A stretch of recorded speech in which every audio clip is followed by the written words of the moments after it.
In 1996, researchers Thomas Stanley and William Danko published a groundbreaking book called The Millionaire Next Door. What they discovered shocked everyone. The typical millionaire in America didn't live in a mansion. They drove a used car. They wore a simple watch. And they lived in a modest neighborhood. But we're not just talking about millionaires today. We're talking about billionaires. People with 1,000 times more wealth. And the pattern? It's even more pronounced. Mark Zuckerberg, worth over $100 billion, is famous for wearing the same gray t-shirt every day. Warren Buffett, one of the richest men in history, still lives in the house he bought in 1958 for $31,500. Ingvar Kamprad, the founder of IKEA and once worth over $50 billion, drove a 1993 Volvo and flew economy class. These aren't isolated cases, they're patterns. And these patterns tell us something profound about the relationship between wealth and appearance. Most people assume that when you get rich, you start buying expensive things. But the data tells a different story. The truly wealthy often do the opposite. They become more frugal, not less. Why? The answer reveals everything about how wealth actually works. To understand why billionaires don't look rich, we need to understand what made them billionaires in the first place. There's a fundamental principle that separates the wealthy from everyone else. It's not intelligence, it's not luck, it's not even hard work, though that matters. It's something deeper. It's the ability to delay gratification. Think about it like this. Every dollar you spend today is a dollar you can't invest. And every dollar you invest today could become $10, $50, or even $100 in the future, depending on how you invest it and how long you wait. Billionaires understand this at a cellular level. When Warren Buffett sees a $1,000 watch, he doesn't just see a $1,000 watch. He sees what that $1,000 could become if invested in the stock market for 30 years. At a 10% annual return, that's over $17,000. That's not a watch anymore. That's a new car or a down payment on a house. This is called opportunity cost thinking, and it's how the wealthy see the world differently than everyone else. But there's more to it than just math. There's psychology. Research in behavioral economics has shown something fascinating. The act of spending money on luxury items activates the same reward centers in your brain as addictive substances. It gives you a temporary high, but like any high, it fades quickly. And then you need another purchase to feel that same rush. Billionaires have trained themselves to resist this impulse, not in buying things that lose value the moment they're purchased. Now, here's where things get really interesting. There's an entire field of economics dedicated to understanding how people signal their status. It's called signaling theory, and it explains a lot about human behavior. When someone buys a luxury car or a designer handbag, they're not just buying a product, they're buying a signal. They're telling the world, I have money, I have status. But here's the paradox. This strategy only works when you need to prove you have money. And billionaires? They don't need to prove anything. Think about it. If you're actually wealthy, truly wealthy, everyone who matters already knows. You don't need a Rolex to prove your worth in a business meeting. Your net worth speaks for itself. In fact, displaying wealth can actually work against you at that level. It makes you a target for people who want to take advantage of you, for jealousy and resentment. There's a term for this in sociology, stealth wealth. It's the practice of being rich without looking rich. And it's becoming more common among the ultra-wealthy, not less. But there's an even deeper reason, and it has to do with who billionaires surround themselves with. When you're a billionaire, your peer group isn't people who shop at luxury stores. Your peer group is other billionaires.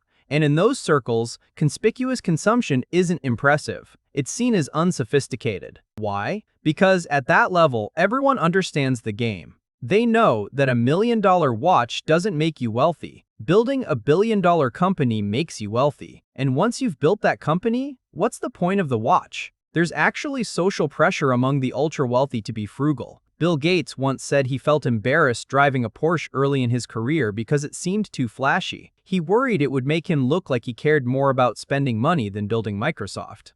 This creates a fascinating dynamic.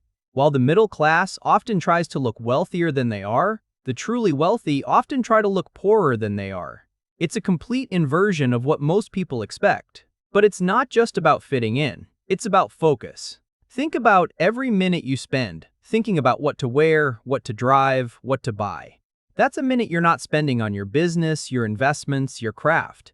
Billionaires understand that attention is their most valuable resource, and they guard it ruthlessly. Mark Zuckerberg explained his uniform of gray t-shirts by saying, "I really want to clear my life to make it so that I have to make as few decisions as possible about anything except how to best serve this community." He's not trying to save money on clothes. He's trying to save mental energy for decisions that actually matter. Imagine two people. Both make $100,000 a year. Person A spends $80,000 and invests $20,000. Person B spends $50,000 and invests $50,000. After 1 year, the difference is small, just $30,000. But let's fast forward 30 years, assuming a modest 10% annual return on investments. Person A ends up with about $3.6 million. Not bad. Person B, over $9 million. Same income, same time period. 2.5 times more wealth, all because of spending choices. Now scale that up to billionaire levels. When you're making millions or billions a year, the difference between spending $1 million versus $10 million on your lifestyle compounds into hundreds of millions over time. Warren Buffett is worth over $100 billion today. But calculations show that if he had adopted a more lavish lifestyle early in his career, spending even just a few million more per year on luxury items instead of investing that money, he'd be worth tens of billions less today. This is the power of compound interest, not just on money, but on habits. Every frugal choice you make reinforces the mindset that builds wealth. Every luxury purchase reinforces the mindset that destroys it. Billionaires understand that becoming wealthy is impressive, but staying wealthy, that requires discipline, and that discipline often looks like living below your means, regardless of how high those means actually are. But there's one more reason billionaires don't look rich, and it might be the most important one. True wealth isn't about what you own, it's about what owns you. Think about someone who buys an expensive car. Now they worry about scratches, about where to park, about insurance and maintenance. They've bought an object, but that object now demands their attention and energy. Or consider someone with a mansion. That's not just a house, that's staff to manage, utilities to pay, maintenance to oversee, property taxes, security concerns. Every square foot is a responsibility. The billionaires who embrace frugality aren't sacrificing luxury. They're choosing freedom.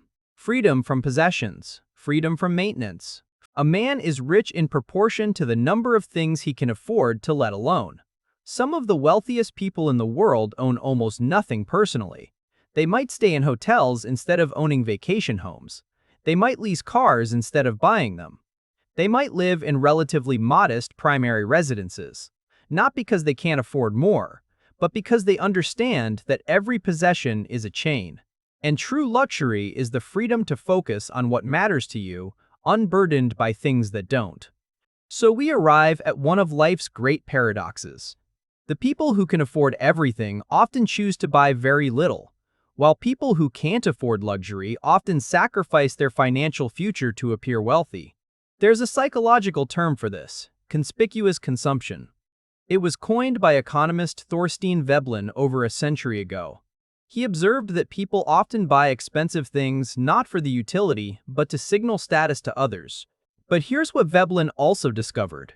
This behavior is most common among people who are insecure about their status. People who have already established their status don't need to signal it anymore. This creates a strange reality. The person driving the luxury car might be drowning in debt. The person driving the Toyota might be a multimillionaire. Appearances have become completely detached from reality. And social media has made this worse.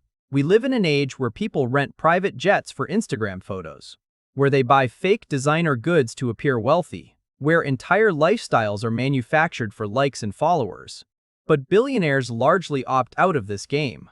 Many don't even have public social media accounts. Because they're not performing wealth for an audience, they're building actual wealth in private. So what can we learn from all this? First, understand that looking rich and being rich are often opposites. The path to real wealth usually requires living below your means, not beyond them. Second, recognize that every spending decision is an investment decision. When you choose to spend money on something, you're choosing not to invest it. And that choice has consequences that compound over decades. Third, question your motivations. Are you buying things because they genuinely improve your life? Or are you buying them to impress people who probably don't care, or worse, are judging you for it? Fourth, understand that true luxury isn't about possessions. It's about freedom. Freedom of time. Freedom of attention. Freedom to pursue what matters to you without being weighed down by things that don't. This isn't about becoming frugal to the point of misery. It's not about never enjoying your money. It's about being intentional. It's about understanding the difference between spending money and wasting money. Warren Buffett might drive a modest car and live in an old house, but he doesn't hesitate to spend on things that matter to him, like his annual shareholder meetings or charitable giving. The difference is conscious choice, not deprivation.